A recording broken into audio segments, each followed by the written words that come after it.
Dios te siga bendiciendo, agradecido con el Señor por sus grandes verdades para compartir. Vamos a disfrutar por un momento de su poderosa y extraordinaria palabra. Hoy se abordará el tema confusión sobre las autoridades.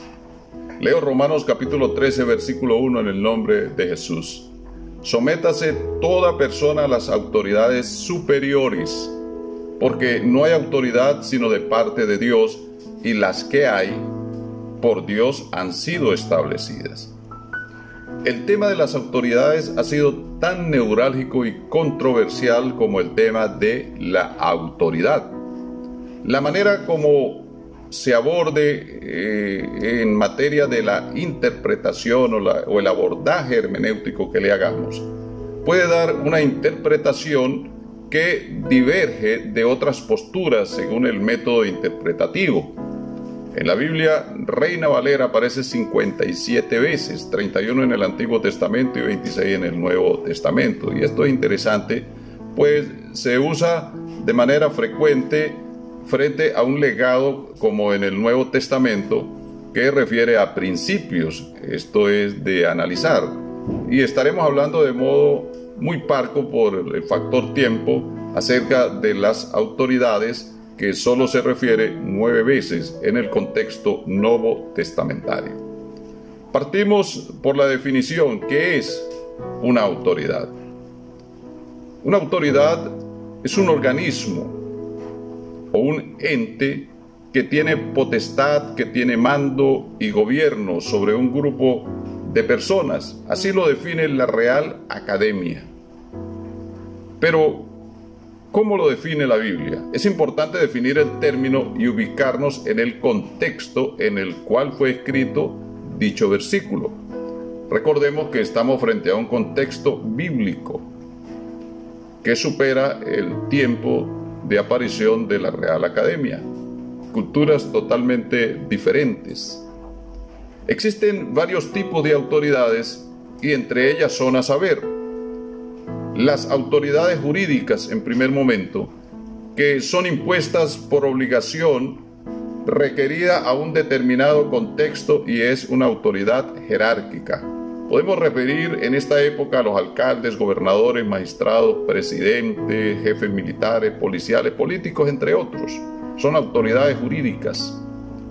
Existen las autoridades morales, la cual es derivada por convicciones de fe y aspectos éticos que son coherentes entre el discurso y la práctica diaria. Por ejemplo, la autoridad que evidencia un líder, un pastor o un ministro de culto. Un tercer aspecto son las autoridades funcionales, las cuales se derivan del conocimiento que reside sobre cada individuo acerca de un tema, pero desde una perspectiva lineal. Por ejemplo, un consistorio de ancianos en el contexto eclesiástico o un claustro universitario son autoridades en materia de conocimiento.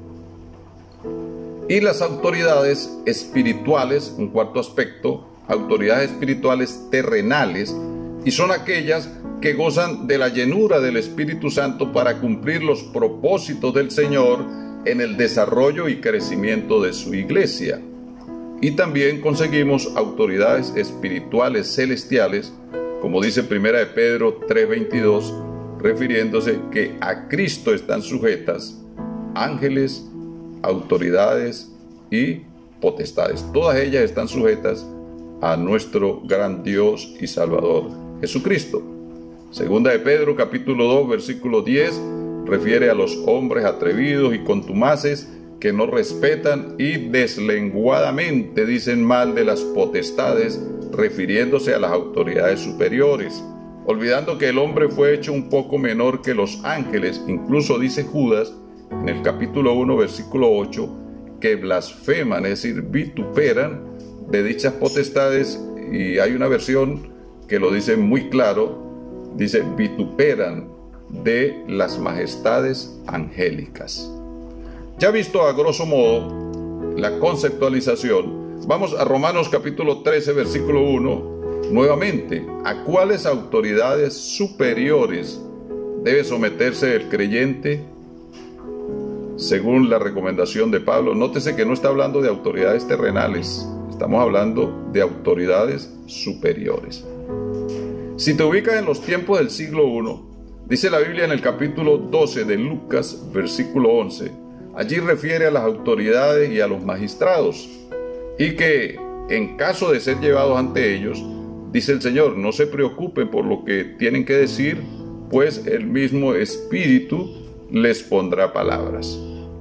En Hechos 16-19, cuando Pablo echa fuera el espíritu de adivinación que operaba en una jovencita, dice que prendieron a Pablo y a Silas, los llevaron al foro, es decir, a la plaza pública, a la plaza principal, al juzgado, al ágora, dice, ante las autoridades, y presentándolo a los magistrados, los acusaron de alborotadores y maestros de enseñanzas que no era lícito recibir ni hacer ellos, pues consideraban que ellos eran romanos, ellos tenían cuidado también, y los acusaban, mire, estos hombres están sembrando en nosotros toda esta serie de problemas, incluso traen enseñanzas que son contrarias, y nosotros somos romanos, dijeron ellos.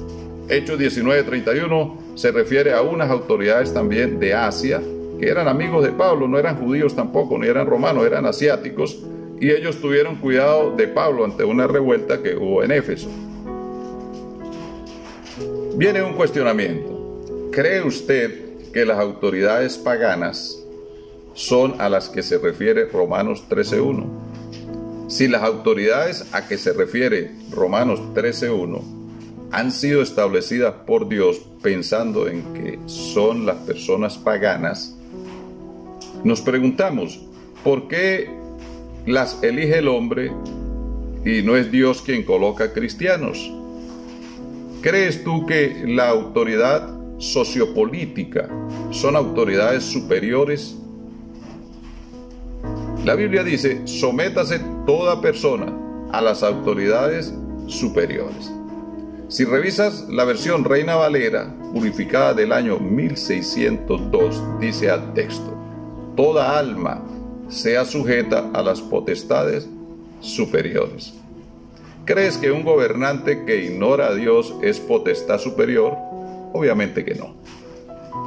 Si se refería a las autoridades de la iglesia, ¿qué les da entonces la investidura de autoridades superiores? La Biblia no registra ningún ministerio como autoridad superior en el sentido jerárquico, sino en el marco del ejemplo al reflejar en su vida diaria a Cristo. Juan capítulo 13, versículo 5, Jesús deja la fórmula para que, como yo os he hecho, dijo, vosotros también hagáis. Y Pablo, escribiendo a los Filipenses, en el capítulo 3, versículo 17, presenta su autoridad apostólica y le da allí también un gran peso a su equipo, haciendo uso del ejemplo. Y en 2 de Tesalonicenses capítulo 3, versículo 9, dice, para que nos imiten. Igualmente le recomienda al joven Timoteo en 1 de Timoteo, valga la redundancia, por nombrarlo, en el capítulo 4, versículo 12, que se presente él en todo como ejemplo, pues Cristo ratifica en 1 de Pedro 2:21, nos ha dejado ejemplo para que sigamos sus pisadas. Podemos concluir que no debemos seguir creyendo que Dios ha puesto a los hijos del diablo para que ejerzan autoridad sobre sus hijos. Tampoco creas que las autoridades superiores son las jerárquicas eclesiásticas. Las autoridades superiores son aquellos, todos los que gozan de autoridad moral, funcional y espiritual, y que son ejemplo en las congregaciones. He aquí el reto de los líderes, de los ministros, de los pastores. Porque la Biblia dice en 1 de Pedro capítulo 5 versículo 3, hablando a los que están cumpliendo función de administradores y ministradores de la grey del Señor, dice, no usen la autoridad jerárquica, que solo trae señorío y maltrato. pero les deja el camino abierto para que sean verdaderas autoridades superiores. Y les dice, sean ejemplos de la grey. He ahí las verdaderas autoridades superiores. Te invito a seguir en contacto con la verdad. Y recuerda, puedes ser una autoridad superior en tu congregación, viviendo ejemplarmente, siguiendo las pisadas de Cristo y siendo un ejemplo para la grey. Tu conexión con Cristo es importante. Su hermano y amigo, Pastor Arnoldo Rincón, bendiciones.